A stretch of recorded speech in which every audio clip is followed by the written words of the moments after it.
All right, it looks like I'm able to get this working. So let me move this over here.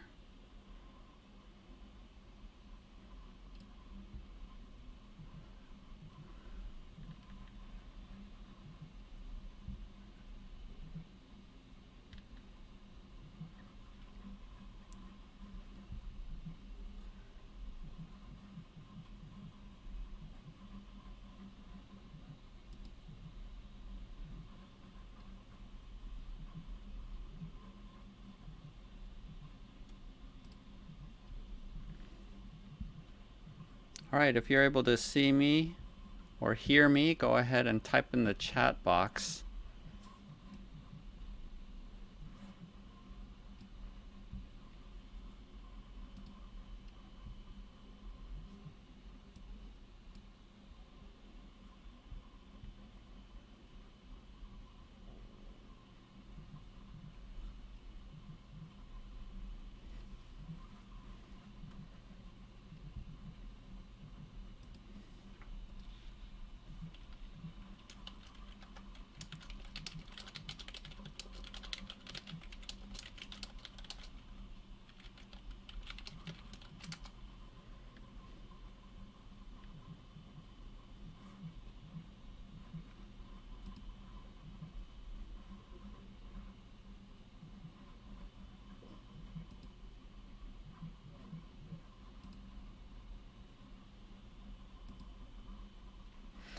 All right.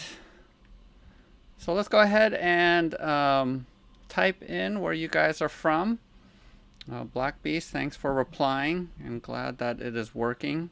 I didn't know if I had to wait until 8 o'clock before it would officially open up, but it looks like we are live now. So welcome everyone. I see that there are 6 people that are on. And so we'll wait a little bit as well before we officially start and see if other folks are able to come on.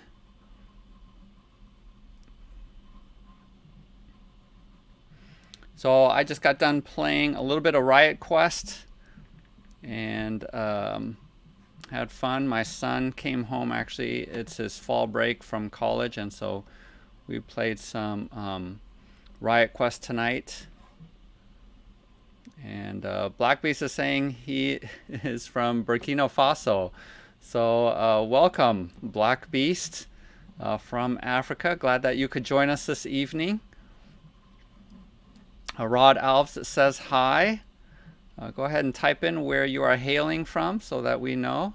Rod is from Brazil, so good to hear you and have you joining us this evening.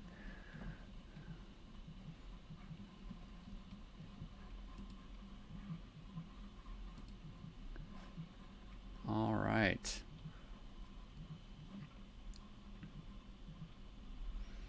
So while we're waiting for other people to join on, what are some games that you guys might have been playing recently, or some terrain that you've been making, or what kind of games that you prefer to play? This evening we're going to be talking about Kingdom Death Monster, and in particular the terrain that has come out for it. And I have some video that I took while I was painting, some speed painting video, so you can see how that process went. But it looks like people are coming in. It's officially 8 o'clock here. Black Beast is playing Kingdom Death. And what I'm curious about is to know if you guys succeeded in actually finishing the game, because I have made 4 attempts. Our gaming group made 4 attempts and we lost every settlement. Mostly around the year 20. I think one we lost in year 17, another one we lost in year 22 or something like that. Oh, and Black Beast bought the 4 new survivors for the 10th anniversary, and so yeah, we're waiting. Our crew is waiting for the second Kickstarter rules to come in, as well as all of the additional monsters and scenarios that are in place. This past Gen Con, I didn't end up picking up anything else. They did have a couple new figures and a new White Lion set, but I didn't end up picking that up. But I know a lot of people have, and so curious to see if you guys are picking up any of the extra stuff, or if you were in on the second Kickstarter or not. But we're anxious to try again. Our gaming group is anxious to try again once all of that extra stuff comes out. You know, when we were playing the first couple of scenarios, one of the things that we found was it was more efficient to go after the same hunt each time, and so we really farmed the White Lion quite a bit and got most of the gear and equipment from the White Lion versus going after a different enemy each time we went out for a hunt, because it became hard to get all the ingredients that you needed to create all of the armor and the weapons, and so we ended up just farming the lion. So curious to see what you guys do. Black Beast got the Giga Lion. Yeah, I think that's the one that just came out, the alternative White Lion, with some different AI cards with it, different survivors. But there's so much content for this game. I bought a couple of the expansions, and we haven't even ended up getting into some of the other monsters. One of the things that I'm curious to really go after is the dung beetle.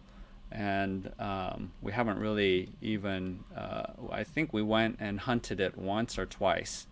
But yeah, we're looking forward to seeing that game come out. But in the meantime, one of the things that I've been doing is setting up the terrain, painting terrain, and trying to get that ready so that once the second Kickstarter is fulfilled, and I know it's going to be a couple of years, I'll have all of the terrain ready.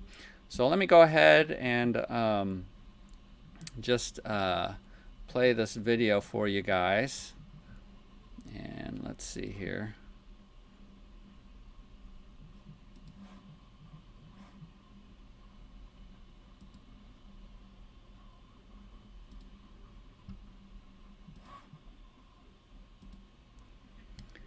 So here's a couple of shots. This isn't a Kingdom Death Monster, but this is actually Medora. And this week I have painted up a couple of the figures for Medora, and that's the painting projects from this week. Here's a couple of minions, and these come in pairs.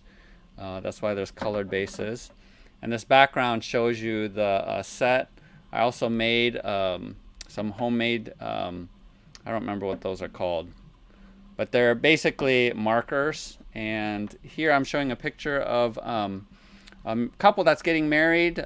This was commission painting, and I think this is going to be a cake topper for them, and so I painted that up for their wedding that's coming up. So here we have Kingdom Death Monster, and this is from Thingiverse, where you can pick up these files. This is version 2, and you can pick up these files for free. And so I highly suggest you, if you guys have a 3D printer, go ahead and grab these STL files while you can, and work on printing them out. And so I printed out almost the same number of 2D pieces that come with the base game. A couple of them I didn't quite print out the same number, but I think the 3D versions of them work out really well. And so the rest, most of this video is to show you how I ended up painting them. And here's the Thingiverse link, and this is where, after I spray paint with dark gray, I just dry brush mostly with a lighter gray, and that is really it. I don't really do anything else beyond that light gray where I dry brush. Later on I'll add some green to the leaves, but for the most part the painting for these are actually really simple, and so I'm thankful for that.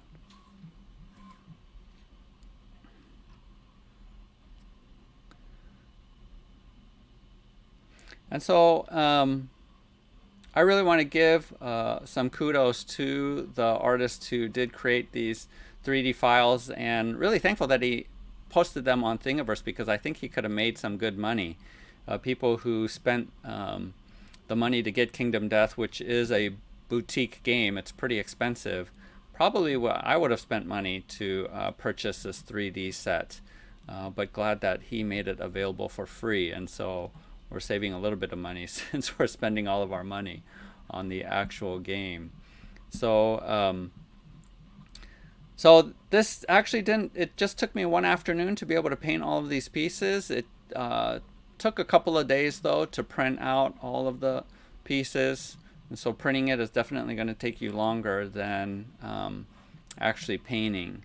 And so I first just went through all the pieces and dry brushed them with gray, and I just used craft paint to dry brush because I don't like using my more expensive miniature paints for doing that. So that was fun to do, and relatively easy as well. And so I just spent the first wave grabbing all the pieces and doing the gray. And here we have the wheat fields where you get cover, and I'll mention a little bit later. It's a little bit hard to get the figures. You definitely can't get 4 figures sitting on that, but I ended up I'm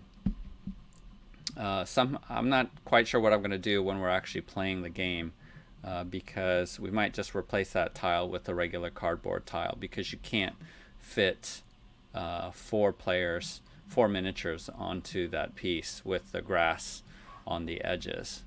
So it's not entirely functional, but mostly it's for aesthetics. I will say though that these faces will actually hold miniatures. So the raised stones around the faces actually stabilizes the miniature so that they can actually stand on top of those faces. And so I think the design on that is really really good, so that otherwise the miniatures wouldn't practically be able to stand. But I'm reassured that they can actually stand on those pieces. And so the bugs are really cool too, along with the gems, picking up the gems as well as the herbs. And so for the most part, I'm really happy with how these pieces turned out. I'm printing at 0.2 millimeters, and so not super fine, but fine enough that I think, especially as terrain, it holds enough detail, but not so fine that it takes forever to print. And so I found that these things at 0.2 prints pretty well. And for those of you who are wondering, my 3D printer is the Prusa MK3S. I got that this past April for my birthday, and it's been pretty much printing non-stop. So let's hear from a couple of you guys. What are you guys planning on, or do you already have this terrain? Go ahead and put it in the chat. And here I'm showing you the plastic foliage that I picked up from Hobby Lobby, and I just cut off some pieces, pretty cheap, only $4 for a bundle. And what I'm using here is just hot glue to glue in the herbs.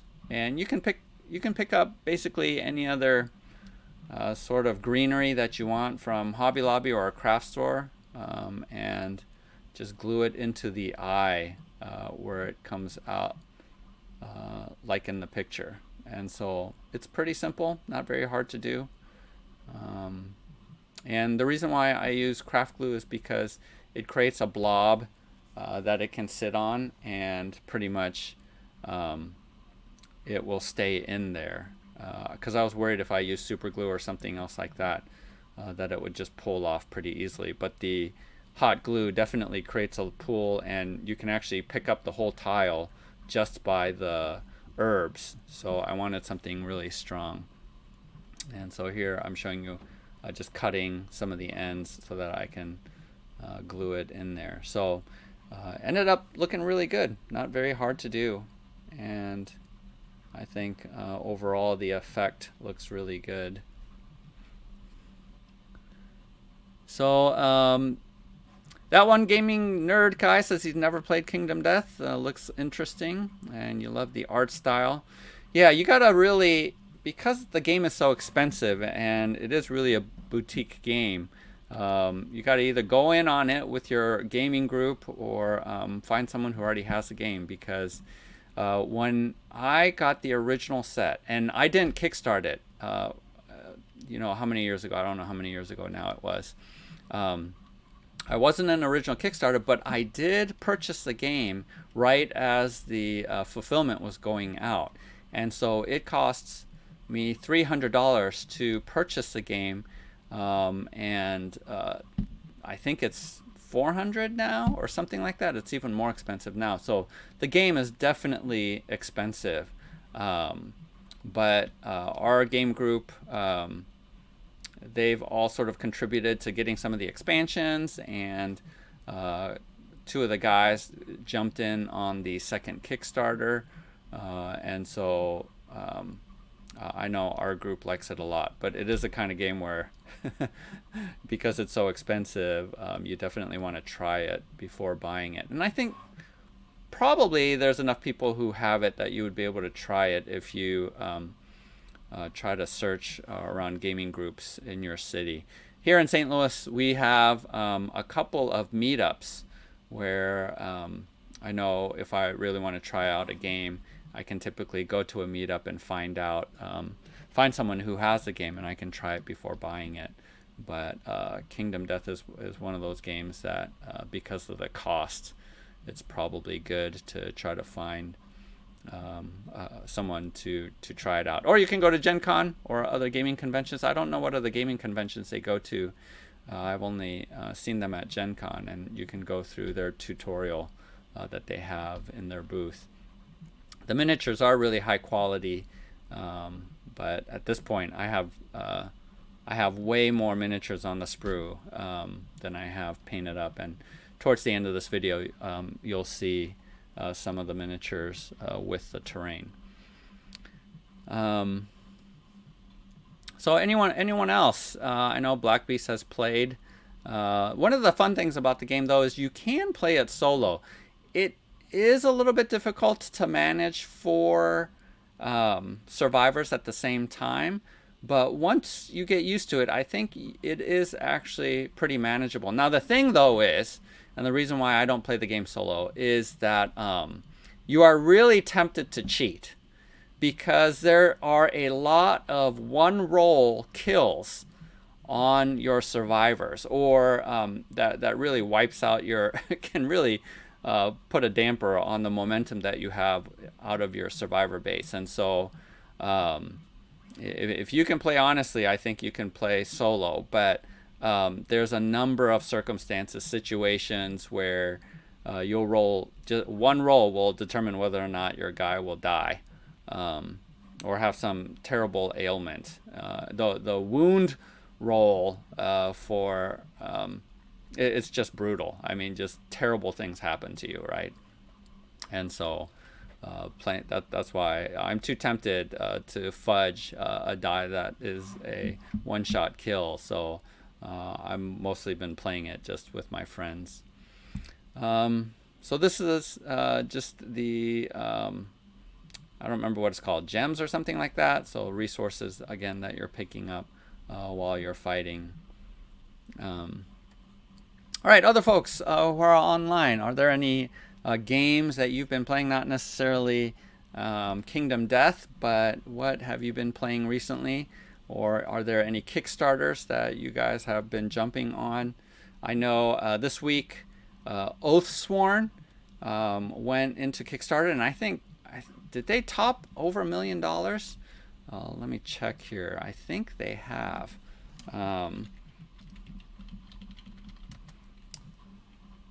Let's see here. And I did jump in on Oathsworn, and so I think they actually did. Yeah, it's at $1.4 million right now, and it's only like the 3rd day of the Kickstarter. And so did any of you guys back that? Um, let's see. Um, Aon, did that? Let me look that up. Aon Trespass. Yes. So Black Beast is asking about Aon Trespass. And that one actually, here, let me pause this video first. I also did back this one because to me it looks like a Kindom Death clone. It somewhat has a lot of the same. Let me go to the campaign. Has a lot of the same sort of elements. It seems like, although the theme is very different, right? But it looks sort of similar. Now, the nice thing that I like actually about Aon Trespass is it doesn't have a bajillion miniatures. And at this point, because I sort of have CMON games where I've kickstarted a lot of them, like Zombicide and things like that, where you get buckets and buckets of miniatures, I'm actually more inclined to back projects where you don't have a million miniatures because I never end up painting all of those minis. And so games like this one, Aon Trespass, see, look, even the cards look even a little bit similar to Kindom Death, right? And I think you're also able to build or craft. There's a crafting mechanic just like in Kindom Death where you grab parts, monster parts and things like that, and can build things. So it seems pretty similar.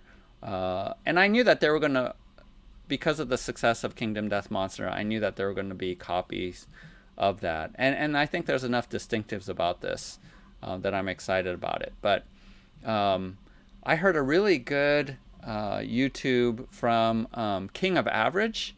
And let's go there right now.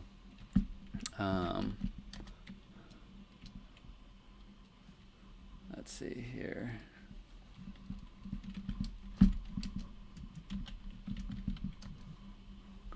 And he just did. If you haven't heard this, Osworn versus Aon Trespass, you should really listen to that because he outlines really specifically what the differences are, and I really appreciated that a lot. And after listening to him, I'm more inclined a little bit towards Oathsworn. So if you have to pick between the two, definitely listen to this YouTuber, and it will help you make a decision about which one that you really want.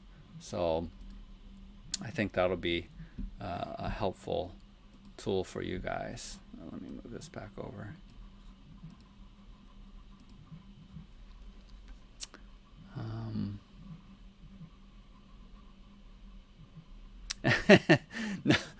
Black Beast is saying that about the Reaper Bones 5 that is going on right now. No, actually, I am not kickstarting that.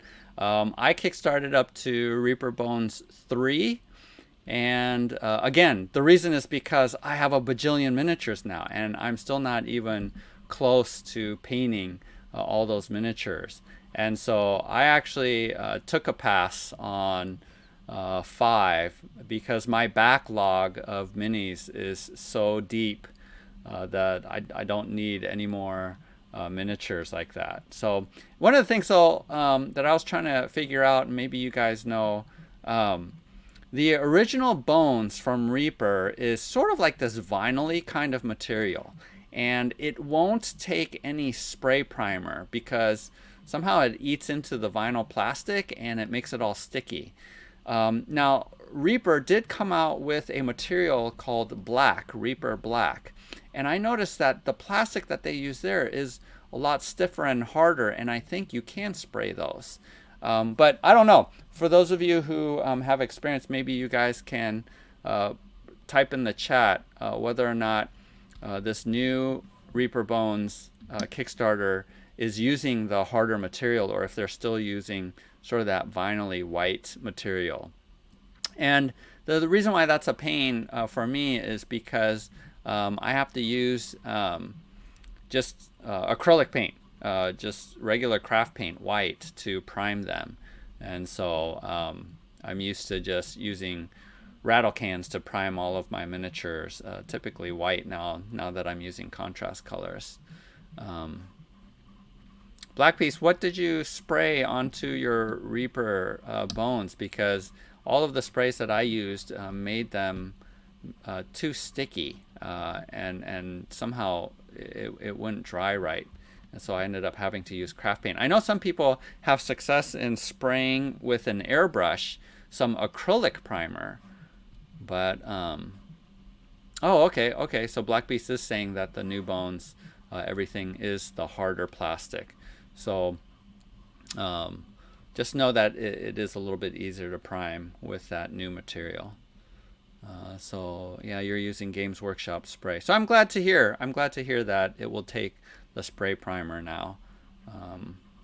But again, I have a whole box of the unopened, the sci-fi version of a Zombicide that I haven't even opened, as well as an unopened Kickstarter box of the Japanese themed Shadows of Brimstone, which is Forbidden Fortress.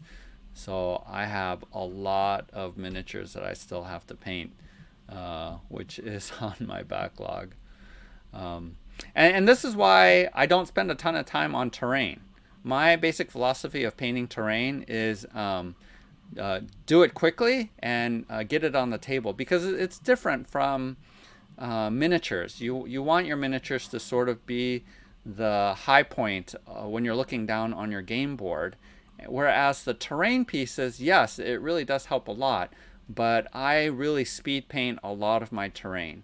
And if you've seen any of my videos of how to paint the terrain that I print out from my 3D printer, you'll see that usually after my base spray, I'm only doing 1 or 2 coats max. I don't really do a lot of highlighting. And for the most part, I think getting terrain onto your board quickly is the aim, and I spend a little bit more time with my miniatures, because that's sort of the highlight. That's what I want to be the main focus and highlight of the table. So what are some of you also... Oh, here's the pledge. I use this floor gloss in order to create my own wash or contrast color. And here, this helps create sort of a mixture of, not sort of blood, but by creating a glaze using that floor polish, it keeps it shiny. And so it makes the paint glossy, as well as just makes it runny so that it looks like blood has gone around this mass of organs and things like that. And so I've used that wash before, homemade wash, just to create that effect. But for the most part, like I was saying, I think terrain, the philosophy around painting terrain is to get them on the board as fast as possible. One gaming nerd guy says, liquid resin printers. Yes, I have. I know a lot of people, because they've come down in price, you can get a resin printer for a little over $200 right now. And the reason why I haven't pulled the trigger on getting a resin printer, there's 2 reasons. One is I don't know how much I'm going to be printing out miniatures, because for the most part I'm using my 3D printer to print out terrain, and because I have 3 Kickstarters worth of the Bones miniatures, I'm not lacking in finding the miniature that I need for my games.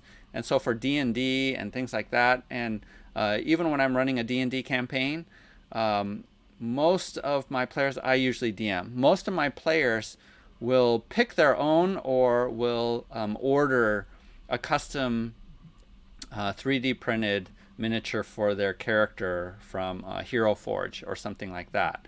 And then I'll usually paint it for them. But for the most part, I have plenty of monsters. I have plenty of other miniatures.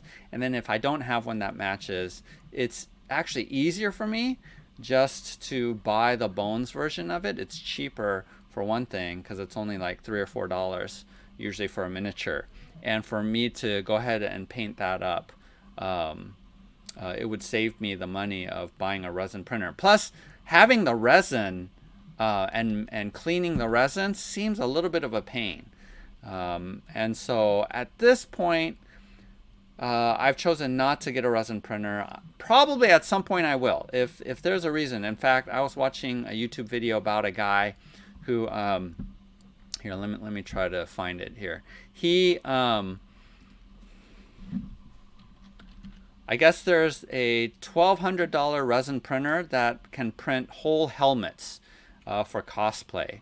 And so I'm wondering, I haven't done much cosplay recently, but if I wanted to print out my own helmets, I would consider getting a large size printer like that. But let me see if I can find it. Oh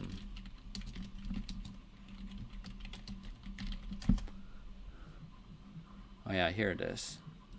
So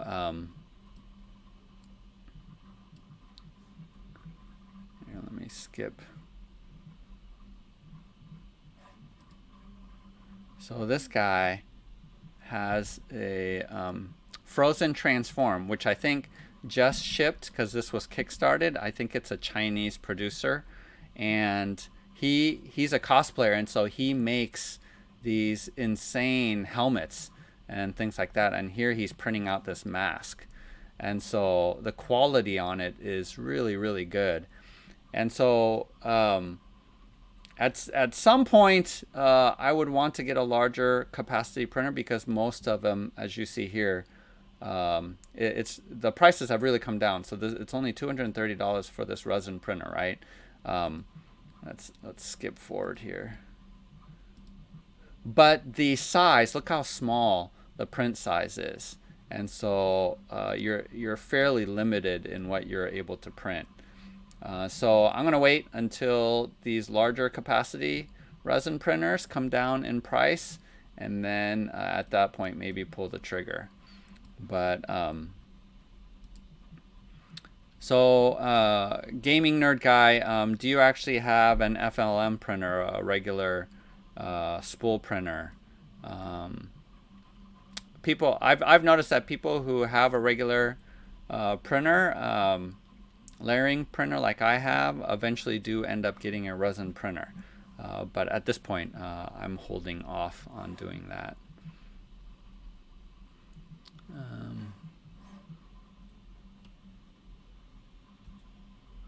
Yeah, definitely. If I was printing a lot of miniatures, I would definitely get one because they are affordable. But at this point, I'm gonna hold off. Any other games that you guys are playing, or getting on the board? Any games that you guys have played this last week, or any miniatures that you're painting up for any games? Go ahead and type that in the chat. Would love to hear what games are hitting your table these days. And so here you're going to see, again, I pan through the finished pieces that I painted up. And as you can see, it's super simple, right? I just did the dry brush of gray for most of the pieces, and these other ones I put some color in, right? But it's not very complicated to print these out. And then those are all the herbs there. And again, I think on the board it looks really good. So these next couple of shots are going to show you with the miniatures next to them and what it looks like. And so I think it makes a board really pop and stand out, having those 3D elements on there. And as you can see right here, this survivor can stand on the face really well. So the design of that is really, really good.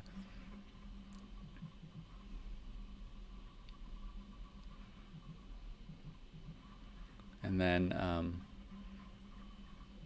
here I have this huge dragon. It's a really cool miniature, but totally nuked our crew. And see what I'm saying here? You can't really fit 4 figures in this space. At the most, you might be able to squeeze in 2. And that's why I'm saying that piece out of all of them is a little bit impractical. It's mostly aesthetic. And so in actual gameplay, we'll probably just use the 2D version of that. But yeah, here's a number of our survivors, and I did basically random combinations. I didn't have of weapons and armor. I didn't really have particular survivors or sets in mind, and just created a bunch for variety. And this is about maybe a third of the survivors that I have built and painted up for the game. Jeremy Griffin says that Warcry is what they've been playing. And Jeremy, I've been playing that as well, although I took a little bit of a break. I'm running a goblin army and Gloomspite Gits. And Jeremy, I don't know if you know the answer to this, or any of you who are online right now, but I'm having a debate with my opponent about the 4 dice special ability for the Gloomspite Gits. Let me restart this video. I'll watch it over again. I'm arguing that you can apply the bonus damage to every hit that is made, because if you're only adding the bonus damage to the entire dice roll, that's no different from the universal ability, 4 dice ability. If anyone out there has any insight on that rule, I'd love to hear it. Games Workshop doesn't have an FAQ about that, clarifying it, so I'm not 100% sure what the rule is. But Jeremy, which faction are you playing, and what are the army types or terrain that you're using as well? I created a fast paint video on the newest terrain set that they have that got a lot of views. But I found Warcry really, really fun because the rules are simpler. I like it 100 times better than Kill Team, because Kill Team has way too many roles and rules to get messed up. Any other games out there, for those of you who are listening, that you guys are enjoying and playing right now, or painting up for your miniatures or terrain? And again here, I'm showing the set again before showing the painting video. Definitely tip Axolot Gaming, since they did put it up for free. Make sure you tip them if you do grab this 3D STL file set.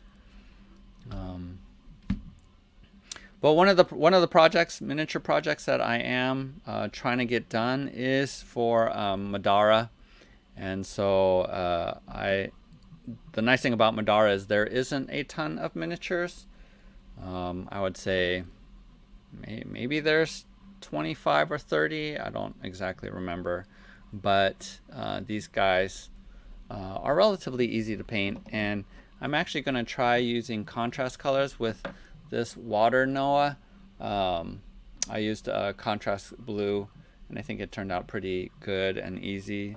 This guy, this golem, stone golem, I just used regular gray dry brush, almost like what I'm doing here with the Kingdom Death terrain pieces. And I did do a black wash on it, but I think these guys are super easy to paint. This guy, which is sort of a dog with a knife tail, I used their their white contrast, which just shades it a little bit of a gray, and that makes painting him pretty easy too. So I've had good luck figuring out which of the contrast colors really works. Warcry, a lot of the Chaos factions, I think the contrast colors works really well. Jeremy is playing the Night Haunt. And he's using the Night Haunt for D&D as well, and that's totally true. The one thing about the Night Haunt is the models I found are are pretty fragile, and I have to be careful. I picked up the Night Vault set, which had the Night Haunt in there, and I I have to be really careful with those guys. And when they're plastic, they're really, really light, and I'm tempted to actually glue a washer in the base just to give it a little bit of weight, because they're so light. But I haven't done it yet because a number of my models I transport by putting on a magnet at the very bottom. I'm not planning on doing it with these Medora guys because they come in their own container. The game has a plastic container for these guys, so I don't have to put magnets on the bottom. But for my Warcry set, I'm not sure exactly how to give them a little bit more heft and at the same time be able to stick a magnet at the bottom of their base. So we'll see. But I haven't actually played the Night Haunt with the Warcry set, so curious to see. I know from gameplay videos that I've watched that the Night Haunt they can all fly, so that gives them very good movement across the field. And so I think that I've heard that a number of people are playing them because in a number of the scenarios, movement wins the game.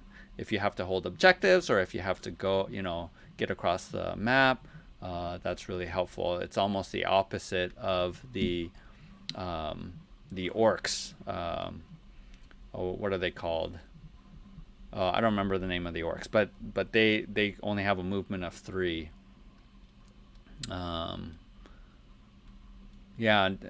Putting some quick, I actually have dental plaster that is pretty heavy that I could pour into the bottom, and that could be a possibility of both being able to pour in to the base as well as sticking in one of the magnets, but I haven't done it yet, so I'm not quite sure. Quickcrete, I don't know if I've ever made small amounts of Quickcrete, but there's no reason why you wouldn't be able to do that, to pour into the bottom of your bases. So if you end up doing that, tell me how that goes. Any other games out there that you guys are playing? Anyone playing Riot Quest? I haven't heard of anyone else. I don't know how popular that game is or not, but there's a number they're releasing more miniatures and players in the next couple of months, and so I pre-ordered those and will be painting those up as well. But I have been playing Chronicles of Crime, although I'm souring a little bit from it because the game is super hard. I'm finding that as we're progressing in the storyline, I need more clues because I'm consistently not finding all of the clues in that game. And for those of you who don't know, Chronicles of Crime is an app-driven game, and in some ways the physical aspects are not 100% necessary. It's more of an app where technically you could have the entire game in app form and you don't really need the physical pieces, but take it for what it is, and it can be a fun game. But as it's getting more and more difficult as we move along, I've found that I am not able to solve the mystery as a detective because I'm consistently missing some key clues. And if you miss some clues, there's no hint mechanism within the game. Every once in a while you'll get a phone call from the sergeant at the is it Scotland Yard? I don't remember. It's in England, and he will tell you to go talk to someone or so and so. But it's not enough of a clue. Like if you miss a key piece of evidence, there's nothing that will tell you, hey, make sure you go and look for this or that. And so I'm finding the difficulty level a little bit too hard at this point. So otherwise it was a fun game for the first couple of scenarios.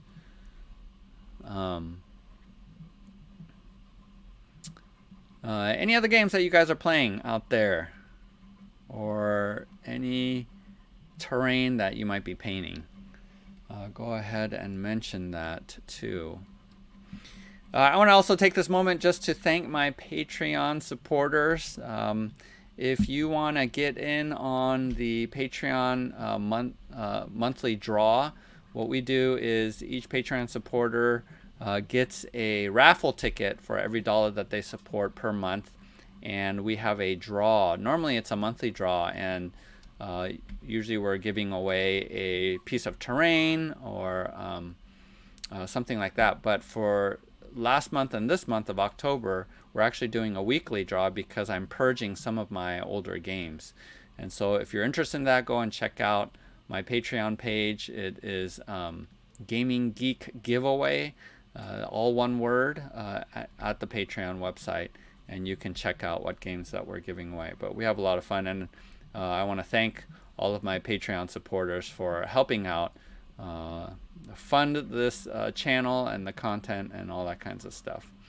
But for the most part, most of my Patreon supporters are actually also war gamers and are into building terrain, and a number of folks are playing either 40K or are playing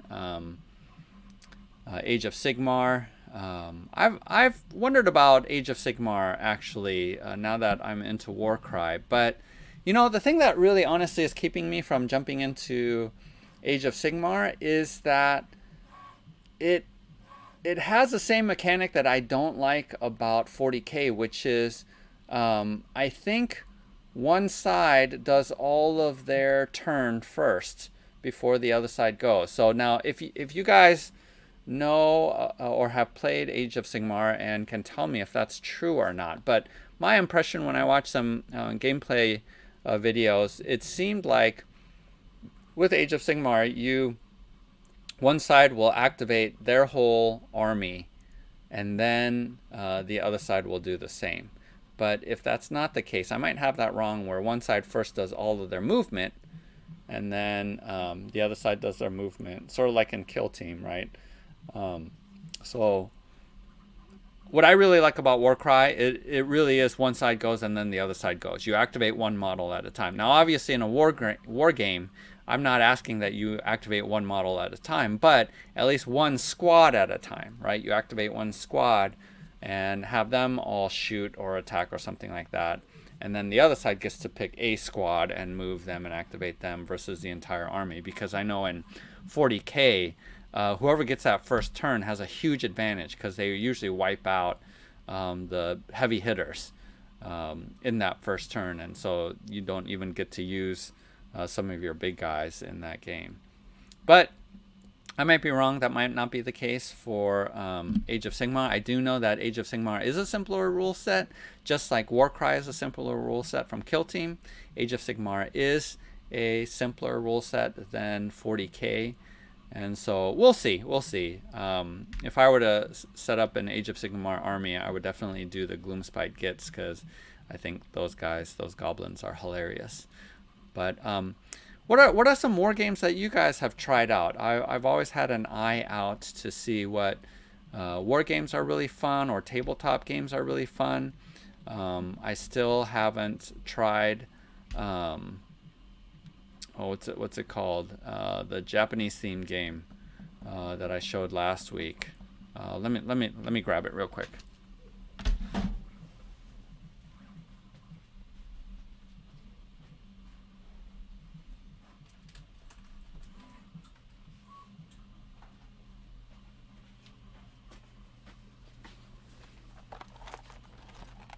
So this is Bushido. I wanted to try this game out for a long time, and they just came out with sort of the second version of the game, of the rule set. And so I picked this up actually at Gen Con, but I haven't, as you can see, I haven't really opened the box yet to read all the rules and to paint the miniatures. Blackbee said he wants to try Malifaux. I'm trying to remember if I actually attempted to play that game. I might have tried it out at one of the conventions, and The reason why I think I didn't end up liking Malifaux was because I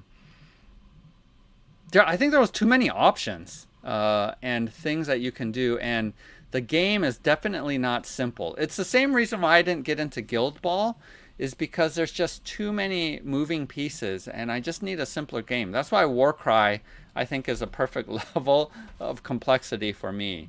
And so I need a because I get overwhelmed if there's just too many moving parts in a game or too many rules that you have to keep track of. And so, but I do know that a lot of people do play Malifaux. Now, the miniatures, I will say, for Malifaux are awesome. And yeah, they just look, they look top notch to me. And so, but they are a little bit on the pricier side. But a lot of people I do know play Malifaux. I actually don't know that many people who play Guild Ball. It seems like that game is popular, but I actually, at least when I've looked at a playthrough, I was like, yeah, that game is too complicated. I don't think I would like it. What are some other tabletop games? I'll be curious to see too what happens with Warcry, because they announced that they are coming out with a book that's going to have all of the rules that was originally on the cards for the non-chaos factions.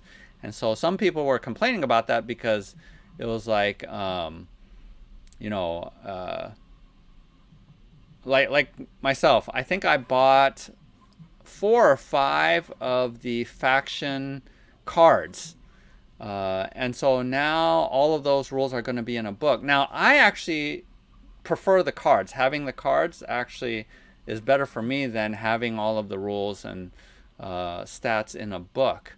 But I do know that there are some folks that bought every single one of those card sets, and that was way more expensive, even though they're only like $6.50, I think, for each faction set. That's going to be a lot more expensive than if they had just bought the box. So I know some people are upset about that, but I don't think I'm too upset about that. And for the most part, sort of like Kill Team, I only played the base rules of Kill Team. I never got into commanders or into elites or anything like that. I didn't buy any of those things. And in the same way, I did buy the Mercenaries, what's it called, Mercenaries and Minions book. But I don't think I'm going to buy any other expansions that they come out with in the near future, and I'm just going to use the base rules. So for the most part, if sometimes Games Workshop does expand and come out with a ton of expansions for the games, but you always have the choice of not using those extra rules. And so that's going to be my strategy for Warcry. Oh yeah, Black Beast is saying he's a Mordheim fan, and I know a lot of people who were wondering, especially before Warcry came out, whether or not Warcry was going to be a replacement for Mordheim, because I know that Mordheim was really popular with folks. But yeah, I know that they were disappointed with the rule set of Warcry because it's totally different than Mordheim, and so and you know what? What's funny to me, and what I really can't figure out with Games Workshop, is why doesn't Games Workshop support Mordheim? I mean, in my eyes, that was a moneymaker for them, and so it just is strange to me that they stopped supporting that game. And it's sort of also, Space Hulk. For a long time, it was unavailable, or they just do limited runs of printing out Space Hulk. And I'm like, that's a perfect gateway game. Don't you want that to be readily available so that once people get sucked in using a gateway game like that, then they're going to be more curious and buy more of your games. So I just don't get some of the business decisions from Games Workshop about doing things like that. Yeah, some of that stuff just doesn't make sense to me, like financial sense. It's sort of like you can make money if you continue to support this line, or at least reprinted. And it's the same thing.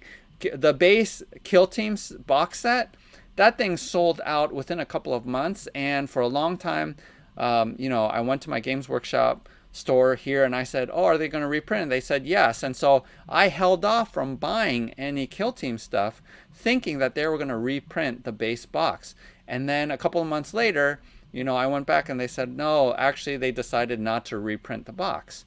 Now, with Kill Team, they did come out with a second starter set recently, but that second starter set is not nearly as good of a deal as the original set. And now they're doing the same thing with Warcry.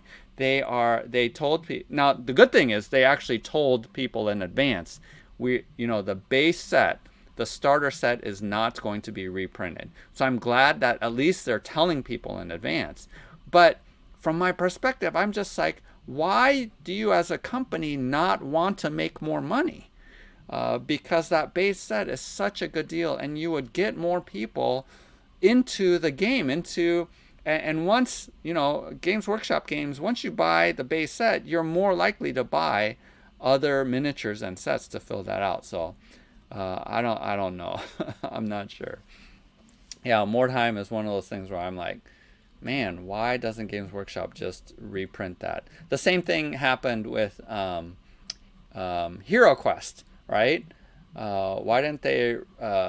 Not Hero Quest. Games Workshop had a version of Hero Quest, which what was it called? I think I have one of. I have Silver Tower, and it's nothing like their original dungeon crawler. And so what happened? But Flying Frog created Shadows of Brimstone, which is basically a Western version of their game. And I'm just like, you just sort of, by not reprinting some of your games, you're handing over to other people to pick up the slack. And so I hope, though, Blackbeast is saying they want to support only 40K and Age of Sigmar. But it does seem like now that they're invested into their card game with Beastgrave, Silver Tower was horrible. Oh my gosh, it was terrible. But it seems like, at least since the leadership has changed, that they are diversifying away from just doing 40K and Age of Sigmar. I think Armageddon, that came out for 40K, because a regular 40K game lasts hours, can be, at least 3 hours, more like 4 or 5 hours. And it is the kind of game where, especially if you don't get first turn, you can find out pretty early on that you're not going to win the game, but you have to endure another couple of hours. And what Armageddon did was it basically makes mass battle simplified so that you can do an Armageddon game in an hour and a half or so. And so I do think that Games Workshop is moving more towards appealing to not just the niche players who would buy, and paint, hundreds of models for their army, but they're recognizing, in order to diversify and bring in more customers, that they need to have more simplified games, more skirmish type games, not just big army games, and to have box sets as well, box game sets as well. So, yeah, we'll see. We'll see what happens. We'll see what happens with Games Workshop. I think Warcry was a step in the right direction in terms of simplified rules and having smaller factions and whatnot. They did that with Kill Team, so we'll see what happens. But they did add a ton of expansions really quickly, and so. Who knows? All right, other folks. What games? I'm trying to think of what games have come out recently. Any of you went to Essen? I know that is on my bucket list. I definitely want to go to Essen at some point in my life. Go visit in Germany and check out that game convention. That would be really fun. I've actually never been to Europe, and so that would be a fun trip. Possibly after all 3 of my kids, we get them through college or something like that. Maybe my wife and I can go. But I don't know if any of you did go to Essen. If you did, just reply in the chat, and would love to hear how that convention went, or if there was any really cool game reveals. One thing I'm curious about too, and I saw this at Gen Con, was Fantasy Flight has a superhero game that's coming out, superhero miniatures game, and I think it's called Champions. Although I get it mixed up with their card game. They have a here. Let me see here if I can find it on the web.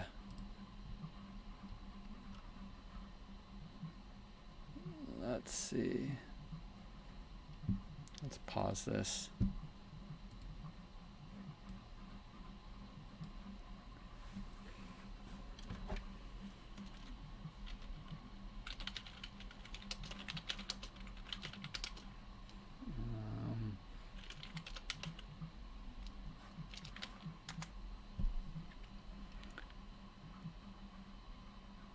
Oh yeah, Crisis Protocol. Wait, is it already being sold? Oh, it's pre-order. When is it supposed to come out? Release date is oh, okay. It's supposed to come out in the next couple of months. So who knows? Now I did try out this game, and it is a relatively simple game. Oh, this is just verbal. But the star set definitely is a good deal, but I think the individual miniatures are pretty pricey. So let's see. Yeah, take a look at this. Venom here is $20. Who is that? See, this is $28 for Black Panther. You have some terrain. MODOK is $28. Holy cow! I mean, that's really expensive. Hulk is $28. So some of these individual packs, Shuri and Okeo, I have no idea who those characters are, but they're $32. So these guys, it's a little bit more on the pricier side for just 2 figures. So I don't know if you guys have thought about jumping in on that. I actually haven't. I don't have a superhero game. I only so far have fantasy or sci-fi games, but I don't know if you guys have experience with any good superhero games. I know that there is a Batman miniatures game. Again, I haven't played that either, and so yeah, we'll see. Let's see what's going on here. So I am lucky enough to actually live right not next to, but very close to Miniature Market. So this is an online store that give you really good deals on games, usually anywhere between 20 to 30% off. And I'm within driving distance, and so this is my source of where I pick up my games. But let's see what kind of games have come out.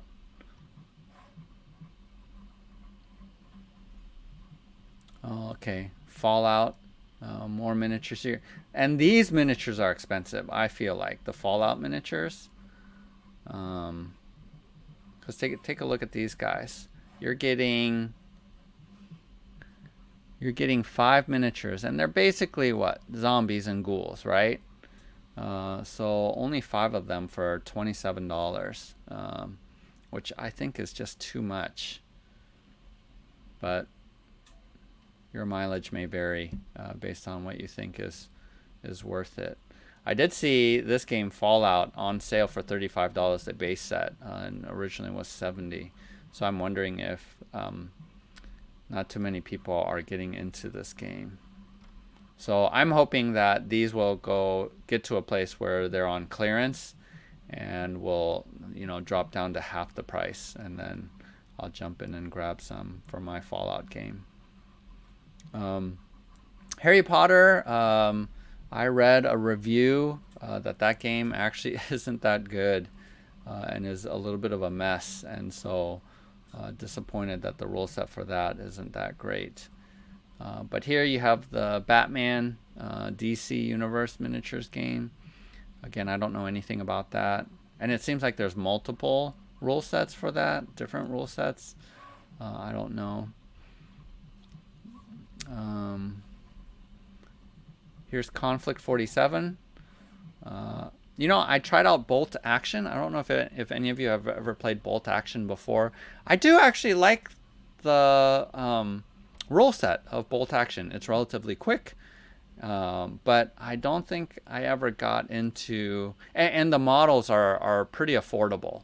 Armies are pretty affordable, but I think I like more sci-fi rather than realistic modern age or World War II armies. So who knows? But any other games that you guys are playing? Oh, we have already hit 9 o'clock.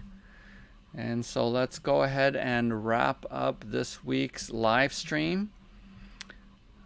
But thanks for all of you who joined in this evening.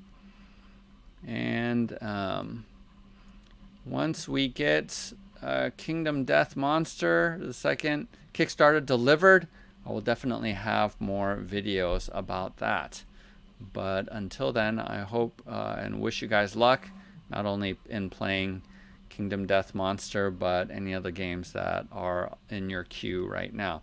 So have a great time painting your miniatures and your terrain, and we will see you next week. So thanks again, everybody. We will see you later.